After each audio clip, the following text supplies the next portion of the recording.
Olá, bora embarcar numa jornada bem rápida e fascinante. Hoje a gente vai descobrir como as letras e os números da matemática, que às vezes parecem tão abstratos, de repente viram um mapa visual, algo que a gente pode ver e entender de verdade. Então, vamos lá. Bom, tudo começa com essa pergunta aí, que parece simples, mas é super poderosa. O que de fato acontece quando a gente começa a usar letras tipo X e Y junto com os números que a gente já conhece? Essa é a porta de entrada para um mundo completamente novo na matemática. E a gente vai abrir essa porta juntos.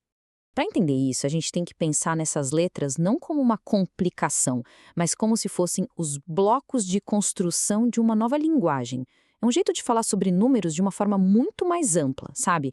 E vamos conhecer agora o primeiro bloco de todos.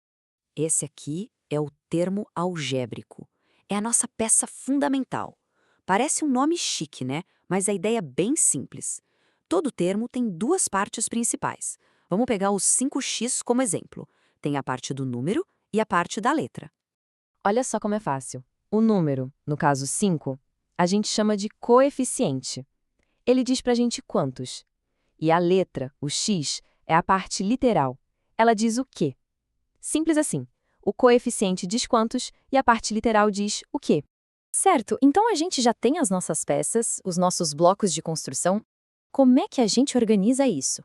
Bom, a primeira regra da álgebra é super intuitiva. A gente só pode juntar as coisas que são do mesmo tipo. A lógica é exatamente a mesma que a gente usa no dia a dia. É aquela famosa história, não dá para misturar laranja com maçã. Se eu tenho 2 laranjas e 3 maçãs, eu não posso dizer que tenho 5 laranja-maçãs, certo? Na álgebra é igualzinho. Eu só posso juntar x com outro x, y com outro y, e por aí vai. E aqui tá o pulo do gato. Se a gente entende que 2 laranjas mais 5 laranjas dá 7 laranjas, então a gente já sabe como somar na álgebra. Porque 2 vezes x mais 5 vezes x é igual a 7 vezes x. A matemática só está usando um símbolo diferente para representar a mesmíssima ideia. Beleza, já sabemos como juntar as coisas. Mas e aquele númerozinho que às vezes aparece ali em cima da letra? O que ele está fazendo ali? Vamos adicionar mais essa ferramenta à nossa linguagem.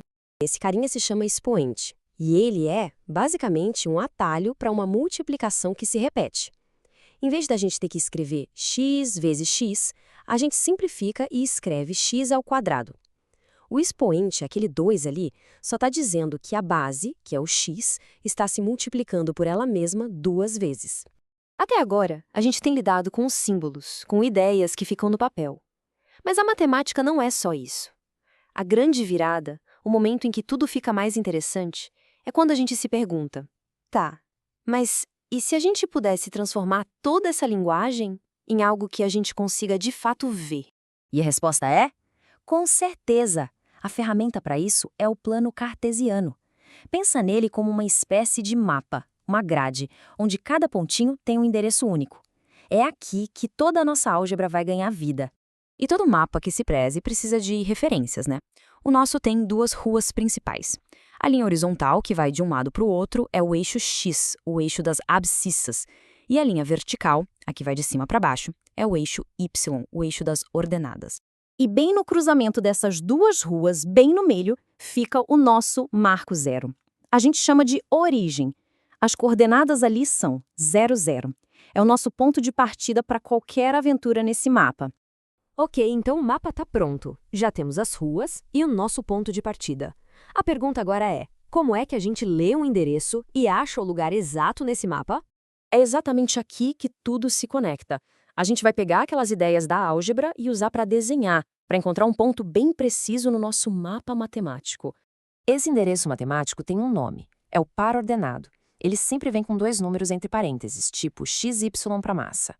E presta muita atenção na palavra ordenado, porque a ordem aqui é tudo.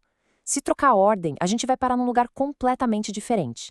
A regra de ouro é: o primeiro número é sempre do eixo X, o horizontal, e o segundo número é sempre do eixo Y, o vertical.